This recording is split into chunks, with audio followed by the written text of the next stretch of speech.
entreprise fonctionne correctement, celle-ci a besoin d'investissements financiers. Le financement peut constituer un casse-tête pour les entrepreneurs et davantage complexe pour les jeunes pousses, donc les start-up. Ce midi, notre référence va nous entretenir sur le financement des start-up, les défis à relever par les entrepreneurs. Avec ECHO, on découvre et on comprend mieux le groupe de mots intelligence économique. Et bien sûr, nous allons boucler la boucle avec ADECO. On s'intéresse ce midi au métier de script. Bonjour à chacun et à tous. Merci de nous rejoindre par ici sur le rendez-vous de midi. Voilà pour le sommaire. Le développement, c'est après ceci. Le fils du ministre a été surpris par le remaniement. Le pointeur a perdu patience, tu ne sens plus l'odeur de son argent. L'employé préféré du boss, ça y est, on l'a bras. Je te mettais bien, tu te croyais incontournable. Je t'ai déchargé, ah c'est bizarre. Moi qui comptais les milliards, tu étais toujours dans payant. Aujourd'hui 10 000 est l'argent pour toi, regarde comment tout laisse là. Tout laisse dans la vie, tout laisse. Voilà, ça t'a laissé.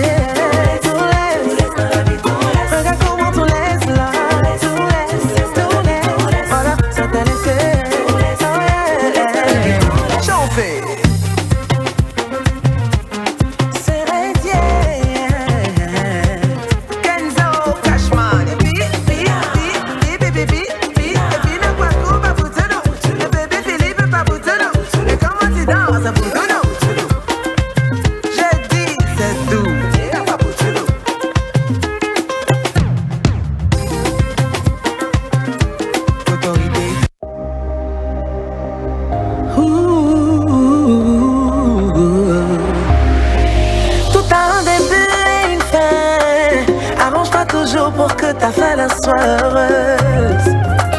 Quelqu'un qui te donne tout ce que tu veux. C'est pas qu'il est fou, non, les gens qui font les choses par amour. Lorsqu'ils te ferment la porte, c'est vilain.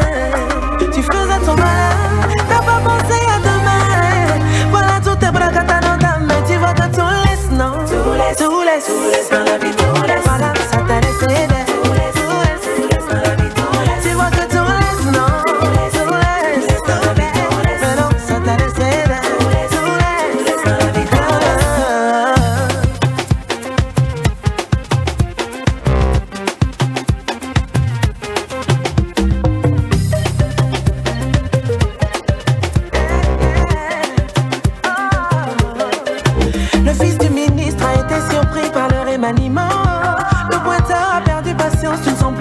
Son argent, l'employé préféré du boss, ça y est, on l'a bras.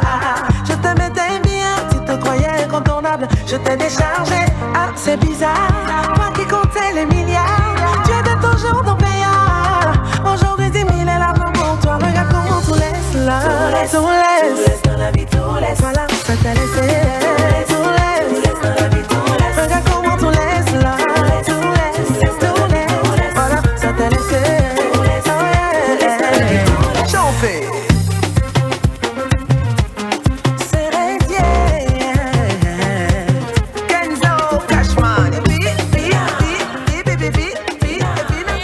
Tout laisse de José, une nouvelle sortie qui a déjà fait plus de millions de vues, une pépite de la diva ivoirienne qui sera d'ailleurs en concert live à Paris dans la semaine. Tout laisse, chers amis, sachons raison garder et surtout cultivons l'humilité.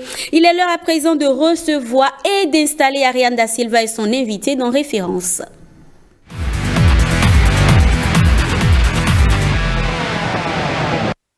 Da Silva, bonjour. Rebecca, bonjour. Mesdames et messieurs, bonjour. Alors, ce midi, on est en mode cours. On s'intéresse au financement des startups. Oui, et tu l'annonçais dans ton introduction. Le financement aujourd'hui, c'est un casse-tête pour les entrepreneurs, mais on va mieux comprendre le concept. Quand on parle de financement, qu'est-ce que c'est? Et c'est avec notre expert du jour, Rustic Akologbo. Il est expert en stratégie d'affaires. Bonjour Rustic et merci d'avoir accepté notre invitation. Bonjour Monsieur Akologbo. Bonjour. Alors, quand on parle de financement, qu'est-ce que c'est? Je dirais que d'abord, le thème financement a rapport avec de l'argent. Donc, on vient apporter de l'argent à quelque chose. Alors, financer son entreprise, c'est quoi? c'est tout simplement donner du carburant à son véhicule. Et vous avez un véhicule, vous devez aller quelque part, et donc vous avez besoin de l'essence ou de diesel. Et lorsque le carburant finit, peu importe la qualité du véhicule, vous ne bougez pas. C'est exactement la même chose. Donc, une entreprise, pour fonctionner, a besoin d'argent pour générer de l'argent. Quels sont les modes de financement qui existent? En fait, il y en a plusieurs. L'entrepreneur peut décider de s'autofinancer lui-même. Donc, il a son argent, donc il autofinance son entreprise. Comme il peut décider de pouvoir mobiliser en fait des financements à l'extérieur de l'entreprise et pratiquement aussi à l'intérieur. Donc, du coup, il va mobiliser des associés qui vont apporter quelque chose au sein de l'entreprise. Il ira chercher des investisseurs. Donc ça aussi, c'est des sources de financement. Il va peut-être aller vers des institutions publiques pour demander de la subvention, donc des fondations, etc. Ça aussi, c'est du financement. Il peut aller vers les banques ou des institutions de microfinance pour pouvoir mobiliser des fonds. Ça aussi, c'est du financement. Et en dehors de tout ça, il y a aujourd'hui de nouvelles manières de mobiliser des fonds à travers du financement participatif. Donc, il y a des plateformes que l'entrepreneur peut, sur lesquelles en fait l'entrepreneur peut se positionner pour pouvoir mobiliser en fait les sommes qu'il veut pour son entreprise. Donc voilà autant de manières pour qu'un entrepreneur puisse avoir les fonds dont il a besoin pour son entreprise. Est-ce que l'actionnariat est aussi un mode de financement de son entreprise? L'entrepreneur décide d'ouvrir en fait le capital, d'ouvrir son entreprise pour que les gens puissent entrer dedans et donc ces personnes apportent quelque chose au sein de l'entreprise pour que cette entreprise puisse monter à l'échelle et continuer sa croissance. Avant qu'on ne poursuive, j'ai envie que vous nous fassiez la différence entre investissement et financement. Est-ce qu'il y a une différence déjà? Je dirais que le financement peut servir pour l'investissement.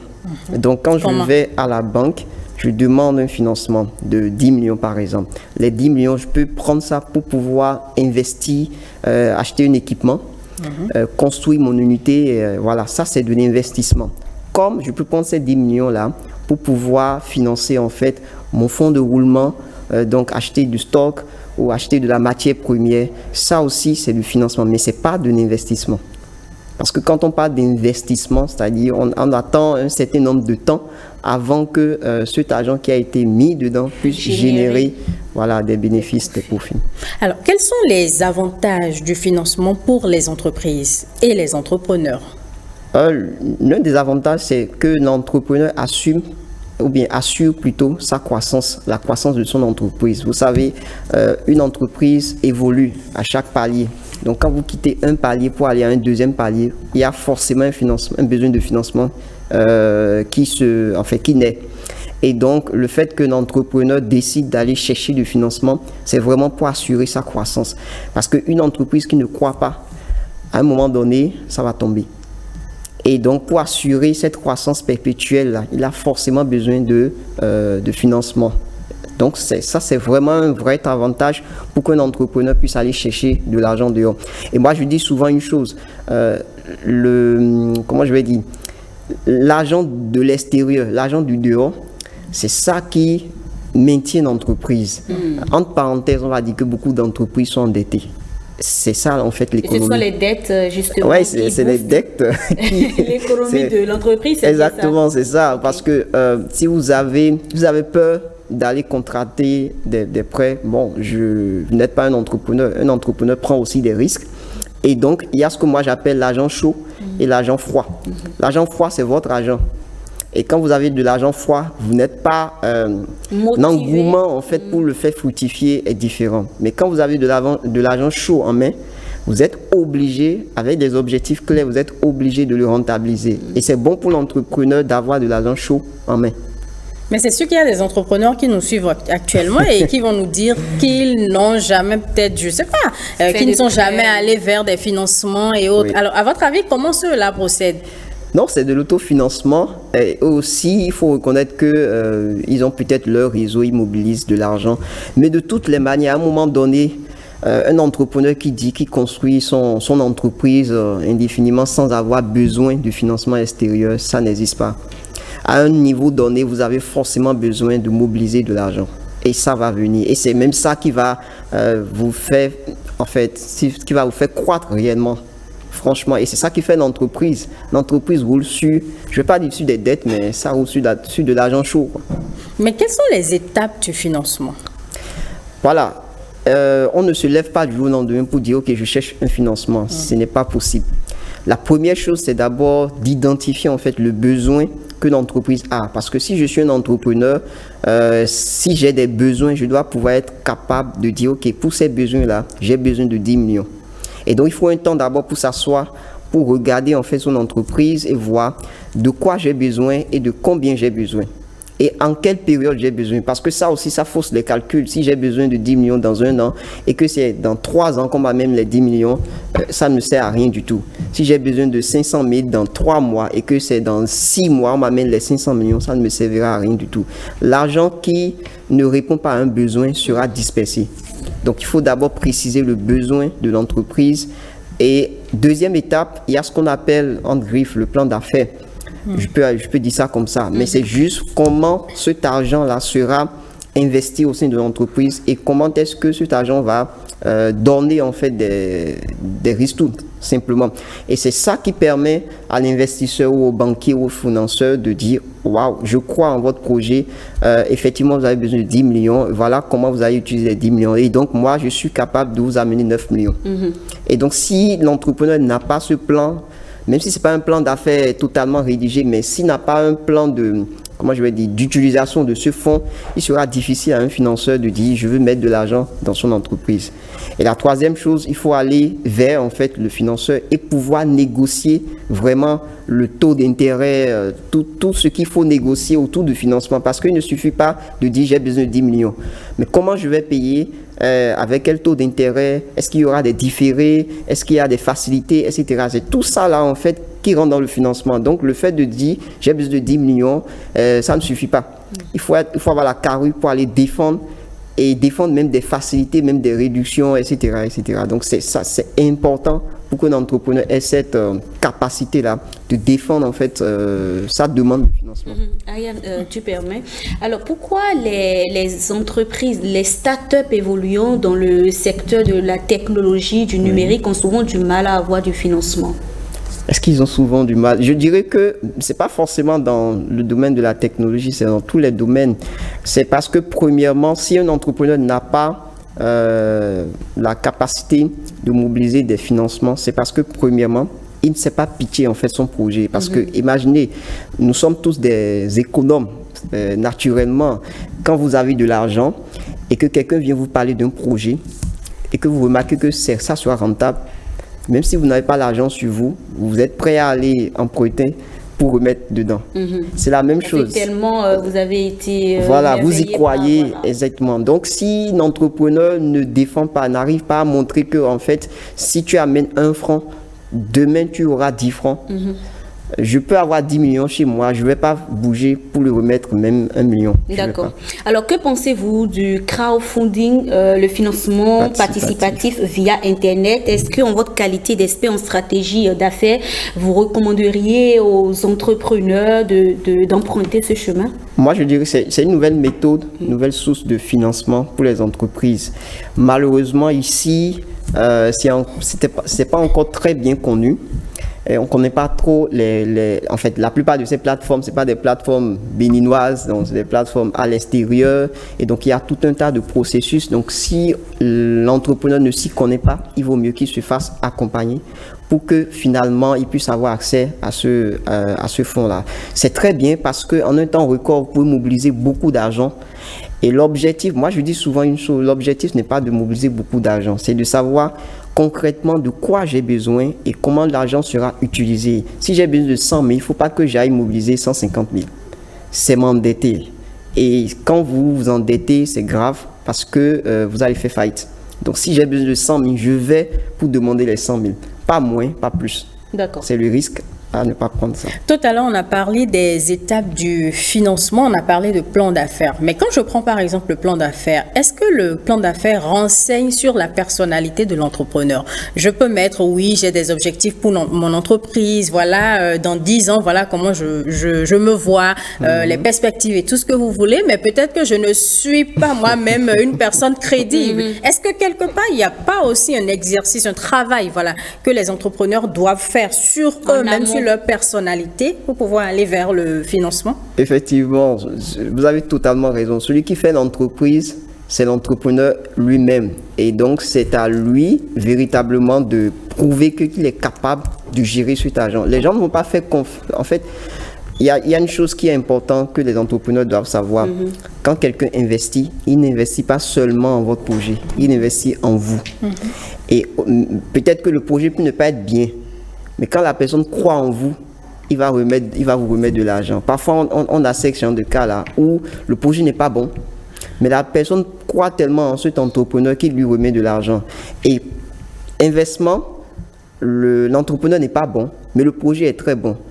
Mais le financeur dit non, je ne mets pas. Je ne mets pas mon argent parce qu'il ne croit pas en celui-là qui est devant. Donc, il faut forcément que l'entrepreneur puisse, au fur et à mesure que son entreprise évolue, que lui-même, il évolue en capacité de gestion financière, etc., qu'il mette en place des dispositifs pour créer la confiance, en fait, avec les financeurs. C'est important. Et parlons justement de confiance. Quand j'ai réussi à avoir mon financement, comment je gère pour justement atteindre les objectifs, pour que celui qui m'a financé demain ne dise pas que dès que je reviens avec un autre projet, il n'est pas prêt à m'accompagner? Je pense qu'il faut être tout le temps en relation avec le financeur. Il ne faut pas juste dire, comme j'ai pris les 10 millions, bon c'est fini, je finis, et puis quand il y aura mes échéanciers ou bien il y aura la date où je vais payer, je viens de voir. En fait, il faut tout le temps être en train de lui donner des informations de l'évolution, de comment est-ce que vous utilisez son financement. Ça crée vraiment la confiance. Et parfois, il arrive souvent quand on a l'argent et puis après, il y a des choses qui viennent dedans et voilà. Ça, c'est humain. Parfois, on peut mal l'utiliser. Mais le fait que vous ayez pris une posture de transparence, c'est hyper important. En financement, il faut la transparence. Même si vous gérez mal. Il faut la transparence parce que quand tu es transparent, on peut encore regarder dedans pour toi. Mais si tu n'es pas transparent, c'est difficile. Et donc, il faut être transparent en donnant de temps en temps des informations aux financeurs de la manière dont vous utilisez en fait son financement pour que lui-même il sente que oui, celui-là, il a une bonne posture. Et c'est hyper important. Et je veux rajouter quelque chose. On ne se lève pas pour aller à une banque pour dire je cherche du financement. Il faut créer en fait ce qu'on appelle une historique. Et que les gens, le financeur ou bien le banquier sache que finalement celui-là, il brasse de l'argent dans son entreprise, il a des entrées, il a des sorties, et c'est ça, tout ça là qui va créer la confiance et qui va faire qu'un jour, même si vous n'avez pas exprimé le besoin, eux-mêmes viendront vers vous pour dire, on voit vos flux, est-ce que vous n'avez pas, voilà. Et dans cette situation, vous avez l'avantage. Oui. C'est important. Évidemment. Et on l'a toujours dit par ici, il faut que les entrepreneurs se souviennent que l'argent de l'entreprise, ce n'est pas leur argent. Voilà. Que pensez-vous donc de ces personnes-là qui, une fois le prêt accordé au niveau de la banque, préfèrent passer du bon temps, acheter les choses qu'ils ont retenues entre-temps avant de maintenant penser à la vie de l'entreprise? Non, mais je dirais qu'eux, ils ne sont pas des entrepreneurs parce qu'un entrepreneur, quand il a de l'argent chaud en main, il se lève vite et il ne dort pas en fait, il travaille pour. Donc je pense que ceux qui font ce genre de choses, c'est pas des entrepreneurs, c'est juste des capteurs de... Ils sont de passage. Voilà, capteurs d'opportunités simplement. Quelle forme de financement est la plus intéressante pour une entreprise à votre avis? La plus intéressante, c'est un peu compliqué à dire, mais je dirais qu'il y a deux nouvelles formes que beaucoup d'entreprises n'exploitent pas. Je peux premièrement décider de négocier avec mes fournisseurs des différés. C'est-à-dire je prends en fait des matières premières chez eux, au lieu de leur payer, je leur dis ok, dans 2 mois, dans 3 mois, dans 5 mois, je peux vous payer. Et ça, c'est à force de créer la confiance avec eux. Comme je peux au niveau de mes clients, faire en sorte que mes clients puissent préfinancer ma production. C'est aussi une manière de faire. Donc si j'ai des clients, ils peuvent prépayer la production. Et donc, je peux produire à partir de ce qu'ils auraient payé. Mais en fait, ils n'ont pas encore eu le produit. Donc, j'ai une façon de faire pour capter de l'argent auprès d'eux, faire la production avant de leur rendre en fait leur produit. Et moi, je dirais que franchement, il faut avoir puisé ces deux cartes-là d'abord. Avant de dire, OK, maintenant, je vais mobiliser un investisseur externe ou bien un banquier, etc. Sinon, il y a encore des possibilités de pouvoir sourcer de l'argent quelque part, avec des amis, avec des frères, de la famille. Voilà. Moi, je conseille vraiment aux entreprises d'épuiser en fait ces cartes-là avant de dire maintenant, on va à l'extérieur. L'aspect pré-paiement me fait penser à beaucoup d'entrepreneurs par ici, surtout les entrepreneurs qui sont dans le domaine de la restauration. Habituellement, quand vous commandez un truc, on vous demande d'envoyer les sous. On sait comment ça fonctionne. On sait. Et puis ceux qui sont dans l'import-export aussi en Chine, etc. Envoyer d'abord l'argent pour une précommande. C'est ça. Okay. Alors, après avoir bénéficié d'un financement, comment est-ce que je gère l'argent ou les ressources pour pouvoir contribuer ou pour pouvoir financer le développement de mon pays? Premièrement, il faut avoir un plan de décaissement parce que j'ai besoin de 10 millions, mais les 10 millions ne seront pas utilisés en un temps record. Donc, il y a un plan de décaissement que je dois faire forcément et à chaque fois, je vais décaisser. Donc, je ne vais pas prendre les 10 millions, mettre ça dans ma poche, me trimballer avec ou bien mettre ça au sein de l'entreprise. Non, je vais vite dilapider rapidement et c'est rapide de le faire. Et donc, d'abord, le premier conseil, laissez l'argent là où il est et ne prenez que ce dont vous avez besoin au fur et à mesure et avec le plan, en fait, respectez de manière stricte le plan de décaissement. Si vous avez dit que vous allez acheter un équipement à 1 million, allez acheter l'équipement à 1 million. Ne dites pas demain. Vous savez, l'argent quand vous l'avez en main, c'est très facile de le dépenser rapidement. Et donc, il faut vraiment avoir une maîtrise de soi pour ne pas aller dans tous les sens avec l'argent. Donc ça, c'est vraiment la meilleure méthode de le faire, un plan de décaissement, et puis on le suit correctement. Et si vous avez quelqu'un dans votre entreprise qui gère un peu, qui est un comptable, et qui a de la rigueur, c'est bon de se faire aider par quelqu'un qui est rigoureux en termes d'argent. C'est hyper important. D'accord. Merci beaucoup. Ariane Da Silva, merci également à toi. Rustique Akordobo, merci à vous. Je rappelle que vous êtes expert en stratégie d'affaires. Avec vous, on parlait justement du financement des startups, les défis pour les entrepreneurs. Vous restez encore un peu avec nous, s'il vous plaît. Avec Ariane Da Silva, on s'intéresse toujours à l'économie, mais autrement. On va mieux comprendre un groupe de mots dans ECHO.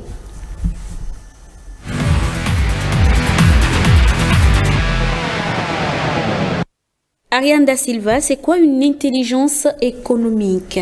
Alors, on va faire un peu d'histoire, puisque la première définition de l'intelligence économique date de 1967, dans un ouvrage intitulé l'intelligence organisationnelle. L'ouvrage définit l'intelligence économique comme l'activité de production de connaissances servant les buts économiques et stratégiques d'une organisation recueillies et produits dans un contexte légal et à partir de sources ouvertes. D'autres chercheurs la définissent comme l'information ou les données qu'une organisation tire du marché sur lequel elle opère ou souhaite opérer afin d'aider à déterminer l'opportunité du marché. Donc, en gros, c'est une collecte d'informations que vous faites. Vous visez par exemple un marché, vous allez collecter des informations sur ce marché. C'est pas que vous allez espionner, non, mais ça se fait de façon en fait légale. Et tout de suite, quand moi j'ai vu le mot, ça m'a fait penser à l'intelligence artificielle. Et je pense que les deux, quelque part, puisqu'on parle d'information, je pense que quelque part les deux sont liés. Alors, pour les spécialistes du domaine de l'intelligence économique, c'est avant tout la veille, la protection des informations, ne pas laisser connaître ces informations sensibles et l'influence, propager une information ou des normes de comportement et d'interprétation qui favorisent sa stratégie. Donc là, on a influence, on a veille, donc c'est avoir des informations, recueillir des informations, pouvoir les protéger, l'intelligence artificielle ou le numérique, si tu veux, quelque part, et l'influence pour finir. Alors, par exemple, une entreprise souhaite savoir quel est le bon public cible pour un téléphone portable qu'elle va bientôt lancer. Une enquête de profil peut aider l'entreprise à sélectionner son public en fonction du type d'appareil mobile qu'il lance. Par exemple, si les couleurs du téléphone sont vives et que ses caractéristiques sont définies de manière à commercialiser en tant qu'appareil mobile de jeu, une enquête présélectionnera les participants qui préfèrent les jeux. Tout simplement. C'est normal. Si je suis intéressée par quelque chose, c'est normal qu'on vienne me voir pour avoir des informations, pour savoir mais qu'est-ce que je veux, qu'est-ce que j'attends du produit pour pouvoir l'améliorer. Alors, ces personnes peuvent appartenir à des tranches d'âge, enfin des jeunes, des adolescents et tout ce que vous voulez, qui se situent dans la fourchette de revenus spécifiques. Ces informations aident l'entreprise à concentrer ses efforts sur les bonnes personnes, ce qui permet d'économiser des coûts et des efforts. D'accord.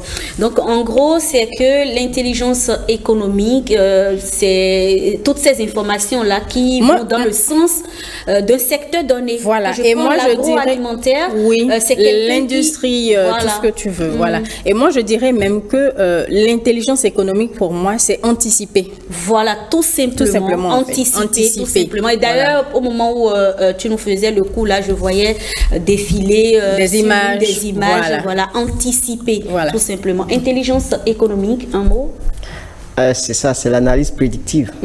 Dans 2 ans, dans 3 ans, qu'est-ce qui va se passer dans mon secteur? Ce n'est que ça. Si j'arrive à savoir ça, je vais prendre de l'avance sur tous mes concurrents. Tout simplement, tout simplement. Merci beaucoup Ariane Da Silva pour ces précisions. Rendez-vous la semaine prochaine pour d'autres découvertes. Mais en attendant, merci de recevoir et d'installer avec moi Jennifer Sachivi et son invité dans ADECO.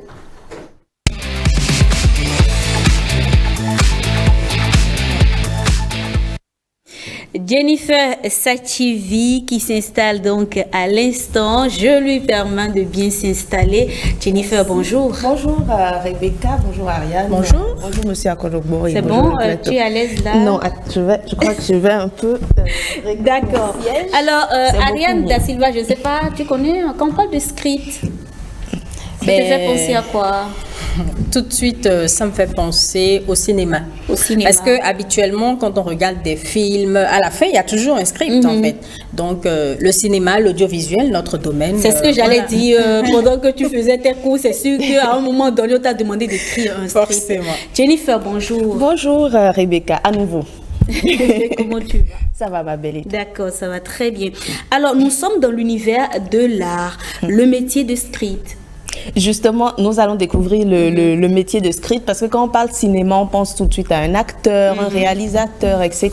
Mais j'ai voulu qu'on parle un peu de cet aspect du cinéma-là qui est très important, mais qui est parfois négligé. Donc, je reçois pour nous une script, Madame Arlésienne Sauvy. Bonjour, comment allez-vous? Bonjour, Madame Sachivi. Merci d'avoir accepté notre invitation. C'est moi. Alors déjà, tout de suite, quand on parle de script, c'est vrai, vous avez parlé d'écriture, Rebecca, mais nous allons savoir ce que le script ou la script écrit sur le plateau. Alors, on y va déjà, Madame Arlésienne. D'abord, je voudrais faire une nuance. Il faut faire la différence entre le script, qui est un scénario, et la différence entre la script girl ou le script boy, qui est un métier technique du cinéma. Okay. D'accord. Et c'est quoi la différence? D'accord, je vois. La différence, le script, c'est le scénario qu'on utilise pour faire un film. Ok, qui est le papier, le script qu'on écrit, évidemment. Donc le scénariste écrit. Ok. Et la script girl, elle joue quel rôle dans ce cas? On se demande justement si la script girl écrit un autre script sur le plateau de tournage. Non. D'accord. Elle n'écrit pas un autre script sur le plateau de tournage. La script girl, le script boy travaille dans le département mise en scène parce que nous avons plusieurs départements au cinéma. C'est l'auxiliaire du réalisateur et du directeur de production ou de la directrice de production. C'est en même temps la mémoire du film, la sage-femme qui aide le réalisateur à accoucher son film. si je peux me résumer ainsi. En quoi faisant? Parce que moi, j'étais sur un plateau un jour, je me suis rappelé qu'il y avait, en ce temps, c'était un tournage, il y avait un sachet plastique ils ont fait une première scène, en fait, il y avait un sachet plastique et lors de la deuxième prise, il n'y a plus. Et la script disait non, il faut que le sachet plastique soit là parce que je pour justifier. Voilà quoi. Justement, elle ne s'occupe pas que des détails sur un plateau de tournage. D'accord. Avant le tournage, elle fait la prépa. Et la prépa consiste à lire le scénario, à détecter les erreurs techniques qu'il y a, à faire des fiches techniques, certaines fiches techniques qui sont indispensables sur le plateau et pour la script et pour toute l'équipe de tournage. Je veux parler du pré-minutage. On fait le pré-minutage pour déterminer la longueur d'un film. Pré-minutage, pour ceux qui ne sont pas dans le cinéma, c'est quoi déjà? C'est ça, j'explique. Le pré-minutage, c'est pour déterminer la longueur d'un film. Ça se passe comment? Quand on prend le scénario, à chronomètre en main, on mime le jeu, c'est-à-dire la script ou le script lit chaque séquence. J'ai dit chaque séquence du film. S'il y a 100 acteurs, la script mime tous les 100 acteurs et chronomètre. Ah, d'accord. Pour être sûr que en répétant, en disant leur test, les acteurs pourront tenir. Non, c'est pas ça. Okay. Si pour le film, c'est prévu 90 minutes et en chronométrant, en faisant son pré-minutage, elle remarque que ça fait au fait 60 minutes ou bien ça fait 110 minutes, il y a déjà un problème. Donc il faut retravailler le scénario. Si en chronométrant, en faisant son pré-minutage, elle remarque que le film ça fait 2 heures, donc il faut raccourcir déjà. Donc ce travail est fait avec le réalisateur. Si le réalisateur en même temps le scénario c'est bon, elle déjà à son niveau elle regarde les séquences qui sont inutiles. Parce qu'il y a des séquences qui n'apportent rien au film. Si elle voit qu'il y a des séquences qui n'apportent rien au film, elle les numérote et puis elle en discute avec le réalisateur. Puisque c'est 90 minutes mais on a 2 heures, donc il y a un problème. Il faut raccourcir. Donc c'est à ça que c'est le pré-minutage. Après le pré-minutage, elle fait la continuité chronologique. La continuité chronologique, c'est comme la table de matière de la script. C'est le film, tout le film sur un papier. Parce que ça regroupe tous les détails possibles qu'on peut avoir dans le scénario. Le scénariste, il écrit. Et en écrivant, lui peut oublier des choses. Il n'est pas là pour la logique, il n'est pas là pour la cohérence. Il écrit selon son inspiration. Mais quand la script prend le scénario et lit, la script doit être en mesure de faire ressortir tout ce qu'il y a comme petit détail que le scénariste n'a pas fait ressortir. Tous les détails indispensables pour la chronologie, pour la cohérence du film, elle doit les faire ressortir.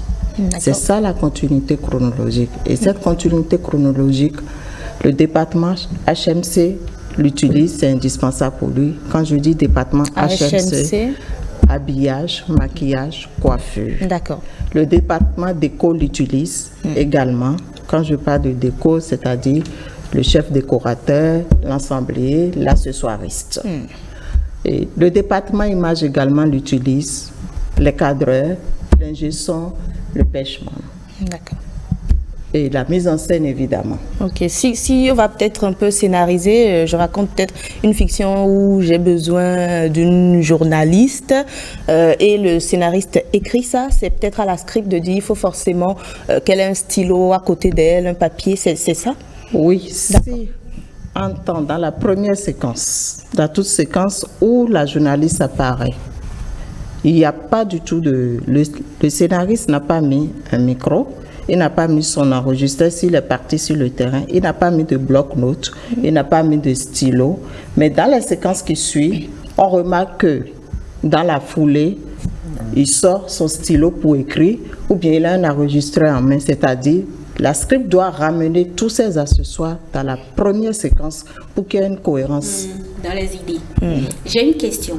Alors, est-ce que les acteurs doivent obligatoirement maîtriser le script ou sur le terrain, on peut reformuler tout en restant dans l'idée initiale? Ça dépend des réalisateurs. Il y a certains réalisateurs qui aiment qu'on respecte à la lettre ce qui est écrit. Mais il y a certains réalisateurs qui aiment bien les impros. Mais moi, personnellement, j'aime pas les impros des acteurs. Pourquoi? Parce que s'ils disent un mot dans la première prise, le master était déjà tourné et validé. Ils ont improvisé un mot que toi, tu as noté déjà dans ton scénario, que c'est ça qu'ils doivent répéter. On finit le master, on rentre dans les détails, ils te sortent un autre mot. Et là, c'est compliqué de monter au fait. Donc moi, personnellement, j'aime bien les réalisateurs qui aiment que les acteurs respectent à la lettre le texte qui a été écrit. Parce que ça facilite la vie à tout le monde. Mais dans ce cas, je ne sais pas si c'est toujours à vous qu'il faut poser cette question ou aux acteurs même. Mais dans ce cas, est-ce à dire qu'on reste totalement fidèle à ce qu'on lit, donc on bûche tout? Oui, les acteurs bûchent. Ça fait partie même du rôle de la script sur le plateau de tournage, de faire répéter le test aux acteurs avant qu'on ne lance le tournage du jour. Justement, hein, je pense que bûcher, en tout cas, je crois que ça vous arrange parce que vous, dans ce que vous écrivez, votre script, justement, vous n'allez pas voir un mot et son synonyme après. Mais qu'est-ce que vous pensez du fait que utiliser ses propres mots, se mettre utiliser dans sa peau permet de rendre le jeu plus naturel? Oui, je sais que quand l'acteur se met dans sa peau, ça permet de rendre le jeu plus naturel. Mais le problème, c'est quoi? Il y a certains acteurs qui ne respectent pas leurs mots, mais qui changent tout le temps. Mais à ce moment, ils nous créent des problèmes à nous scripts sur le plateau. Parce qu'au moment où tu dois suivre le raccord, ce qui se passe devant ton combo, sur le plateau, lui, il change, tu écoutes dans ton casque qu'il a changé un mot. Il faut que tu détournes ton regard du combo et que tu notes en même temps dans. Mais parfois, vous coupez, vous dites, je sais pas, Rebecca avait dit lunettes, après elle a dit vert. Non. Désolée, c'est pas mon table en fait. C'est lunettes. C'est vert. Elle choisit. Ah ben, c'est du boulot, hein, parce que moi, je m'imagine dans la peau d'une actrice. Forcément, je vais vouloir amener un peu de moi, modifier un peu le texte. Bien sûr, et ça il y a peut-être des mots que tu n'aimes pas. Oui, on ne qui ne me ressemblent pas. Mais il faut peut-être bûcher. Respecter à la lettre. Wow. Bravo aux acteurs. Respecter à la lettre. Justement, quelle est l'utilité? Est-ce que le script est indispensable pour un travail de qualité en ce qui concerne le cinéma? Très indispensable. D'accord. Parce que je pense qu'autrefois, ce qu'on tournait initialement, est-ce qu'on avait forcément des scripts? Je parlais de nos premières productions humoristiques, etc. Ah, ça, je ne sais pas. Je n'ai pas vu ces films, je ne peux pas les juger. Le seul film que j'ai vu quand j'étais petite, c'était Aziza. Oui. Est-ce qu'il y avait eu des scripts? J'ai vu ça. En ce moment, je ne sais pas comment. Mais quand vous remarquez, quand vous observez, est-ce que vous sentez qu'il y a eu un script sur ce film-là? Ah là, quand j'ai grandi, je suis rentrée dans le métier, je n'ai plus revu le film. En fait. D'accord. Mais il y a certains films quand même que je regarde et on sent tout de suite qu'il n'y a pas de script. D'accord. Mais justement, ouais. Vous, Arlésienne, pourquoi avoir choisi d'être script? Est-ce que le cinéma vous intéressait à la base et après vous êtes essayé, vous vous êtes dit je préférais script, ou est-ce que c'est ce que vous aviez toujours voulu? Je vais vous raconter une petite histoire. D'accord. Quand j'étais petite, j'aimais seulement regarder les films. D'accord. Donc mon père, pendant les vacances, en voulant sortir, il te met des tonnes de films là et dit à mon retour, tu me fais un résumé. Ah. Je fais le résumé. Quand il rentre, il m'a dit, mais quand tu vas grandir, qu'est-ce que tu vas faire? Je dis, comment on fait pour voir les gens à la télé? C'est ce que je veux faire. Ah, d'accord. Réalisateur? Non. Okay. À la base, je ne sais pas ce que c'est, mais je disais seulement à mon père, comment on fait pour voir les gens à la télé là? C'est ça que je veux faire. Vous aviez quel âge à peu près? J'avais 9 ans, 10 ans. Donc, bon, lui il disait que c'était juste une petite qui a parlé, c'était juste la parole d'un enfant. Il n'a pas pris ça au sérieux, mais j'ai grandi, il a voulu que je devienne comptable parce qu'il est comptable. Ça a été un bras de fer entre lui et moi. J'ai dit, moi, c'est ce que je veux faire. Mais justement, je crois que vous êtes la première, sinon l'une des premières scripts. Comment vous saviez que ce que vous vouliez faire, en tout cas au Bénin? Je ne savais pas au début qu'il y avait ce métier. D'accord. Moi, j'étais partie au Burkina pour aller faire la réalisation. D'accord. Pierre Yameogo, paix à son âme. Joseph Pobli, paix à son âme également. Jacques Béanzé est encore vivant, à qui je fais un coucou et que je remercie beaucoup, qui m'a aidé et qui m'a mis en contact avec le regretté Pierre Yameogo et le regretté Joseph Pobli au Burkina. Mais quand j'ai arrivé au Burkina, une fois sur place, je voulais faire la réalisation et puis on m'a posé une série de questions auxquelles j'ai répondu. On m'a dit non, toi tu feras un bon script. Je crois que vous êtes une très bonne script. Malheureusement, le temps est complètement parti. Pour finir, je vais quand même vous demander, depuis ces années que vous faites le métier de script, est-ce qu'il y a quand même une relève qui est là et qui s'intéresse à la chose? Je tiens au transfert des compétences. D'accord. Donc il y a une relève qui travaille déjà sur le terrain. Et qui s'intéresse à la chose et qui se moule très bien. Travaille déjà, qui se moule très bien. D'accord. Merci. Mais je crois qu'il faut les télévisions cherchent à les recruter. D'accord, je crois que c'est noté. Tu as fini? En tout cas, moi, j'ai fini avec mes questions. Merci. Je ne sais pas si Rebecca a des questions aussi à Ariane. Il faut que je donne quand même la parole à Ariane da Silva et à M. Akordogo. Un mot, Ariane?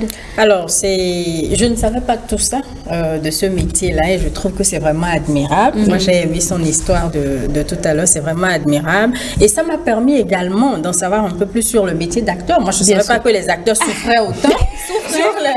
Sur les plateaux, pour moi, c'est que tu es acteur, tu viens, tu joues ton rôle et puis on en parle plus. Donc, malheureusement, je pense qu'on a fait d'une pierre plusieurs coups et franchement, chapeau, du courage. Merci. Très rapidement, M. Akordogo. Oui, moi aussi, j'ai beaucoup appris. Je pensais que scénariste et puis script girl, c'est la même chose, mais franchement, là, c'est deux rôles différents. Totalement Et merci différents. pour tout ce que vous faites pour qu'on ait de très bons films. Parce que nous, on ne s'en soucie pas. Nous, on veut juste regarder notre film et puis c'est tout. En fait. Jennifer Sativi, merci pour ces précisions avec ton invité. Merci également à Arlésienne, j'ai bien prononcé, j'espère Sauvi, grâce à qui on en sait un peu plus désormais sur le métier de script girl. Voilà, je garde ça. Bon retour à vous, chers amis, et merci pour la présence. Et c'est la fin de ce numéro de votre émission Le Rendez-vous de Midi. Toute l'équipe technique de réalisation et d'animation vous remercie pour votre fidélité à cette tranche. Je vous retrouve la semaine prochaine. En attendant, s'il vous plaît, prenez bien soin de vous. Bye bye. Tu te croyais incontournable, je t'ai déchargé. Ah, c'est bizarre. Moi qui comptais les milliards, tu étais toujours dans